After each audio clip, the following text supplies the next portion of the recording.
मध्य प्रदेश में हुए विधानसभा चुनाव में बुरी तरह से हारी कांग्रेस पार्टी ने एक बार फिर ईवीएम मशीन पर आरोप लगाना शुरू कर दिया। गुरुवार को इंदौर में शहर कांग्रेस कार्यकर्ताओं ने मौन प्रदर्शन करते हुए ईवीएम मशीन को बैन कर आगामी सभी चुनाव बैलेट पेपर से कराने की मांग की है। आपको बता दें, 3 प्रदेशों में भारी बहुमत से जीती भाजपा ने जहां सरकारों की घोषणा करने के साथ कार्यों की गति देना शुरू कर दिया है, वहीं दूसरी ओर मध्य प्रदेश में हुए विधानसभा चुनाव में बुरी तरह से हारी कांग्रेस पार्टी ने एक बार फिर ईवीएम मशीन पर आरोप लगाना शुरू कर दिया है। गुरुवार को इंदौर शहर कांग्रेस के अध्यक्ष सुरजी हसी चड्ढा के नेतृत्व में शहर के गीता भवन चौराहे पर ईवीएम मशीन के विरोध में मौन प्रदर्शन किया गया। कांग्रेस नेताओं ने ईवीएम मशीन के हैक होने की आशंका जताते हुए आगामी सभी चुनाव बैलेट पेपर से आयोजित करने की मांग की है। इस दौरान कार्यकर्ताओं ने काली पट्टी बांधकर विरोध जताया है और मुंह पर चुप्पी साधते हुए करीब 15 मिनट तक संविधान निर्माता बाबा साहेब भीमराव अम्बेडकर की प्रतिमा के नीचे खड़े होकर प्रदर्शन किया। मध्य प्रदेश सहित इंदौर की सभी 9 सीटों पर बुरी तरह हार चुकी कांग्रेस के चुनिंदा कार्यकर्ता ही इस प्रदर्शन में मौजूद थे। गौर करने वाली बात यह है कि 11 दिसंबर को इंदौर शहर कांग्रेस के 7 कार्यकारी अध्यक्ष नियुक्त किए गए हैं, लेकिन मात्र 2 शहर कार्यकारी अध्यक्ष ही इस कार्यक्रम में नजर आए हैं।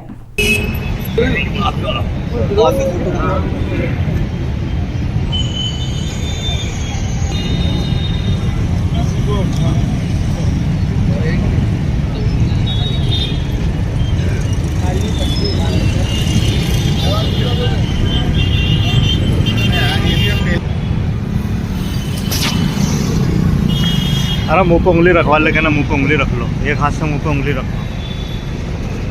हम कांग्रेस पार्टी किसी आरोप और प्रत्यारोप में नहीं पड़ना चाहती। हम ये नहीं कह रहे हैं कि हम चुनाव हारे हैं तो ईवीएम पे दोष दे रहे हैं।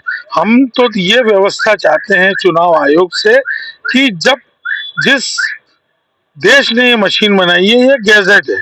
अगर यूके में, यूएस में, जापान में, चाइना में जब बैलेट से चुनाव हो सकते हैं तो भारत बहुत बड़ी लोकतांत्रिक देश है, दुनिया का सबसे बड़ा लोकतांत्रिक देश है भारत, और वहां पर हम लोग चाहते हैं, कांग्रेस पार्टी चाहती है कि बैलेट से चुनाव हो। ये एक साधारण गैजेट है जो मैनेजेबल है। इसका डेमोन्स्ट्रेशन कई विधानसभाओं में और कई नेता दे चुके हैं। हम लोगों को इस पर भरोसा नहीं है। इंदौर में जो चुनाव प्रक्रिया हुई है वो पारदर्शिता से कोसों दूर है। मैं शहर कांग्रेस अध्यक्ष होने के नाते मांग करता हूं, चुनाव आयोग के संज्ञान में लाना चाहते हैं कि आप लोग बैलेट से पहले भी चुनाव होते थे। जब एक वैज्ञानिक धरती पर बैठ के चंद्रयान को मैनेज कर सकता है तो ये तो बहुत साधारण गैजेट है और ये मैनेजेबल है।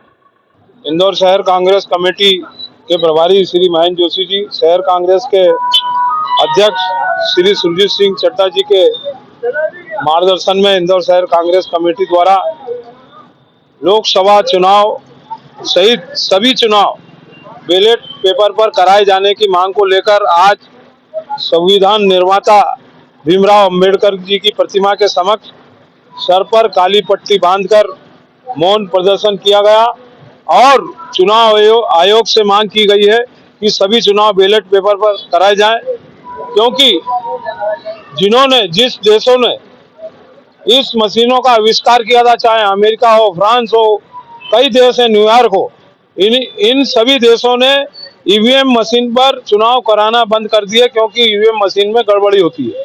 तो फिर भारत में बैलेट पेपर पर चुनाव क्यों नहीं कराए जा सकते हैं?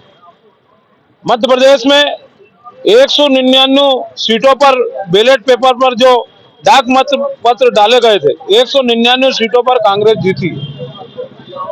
मशीनों में चुनाव कराए गए, वहां कांग्रेस हारी। तो कहीं ना कहीं यह गड़बड़ी का अंदेशा है और भारतीय जनता पार्टी को स्वयं ये चाहना चाहिए कि वे सभी विपक्षी पार्टियों को साथ लें और चुनाव आयोग से मांग करें कि सभी चुनाव बैलेट पेपर पर कराए जाएं।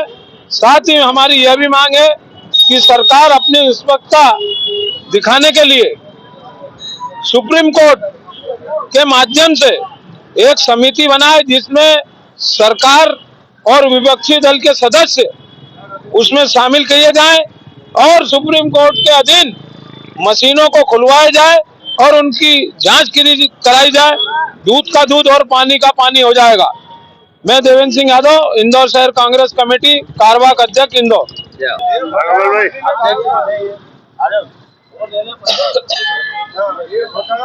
भाई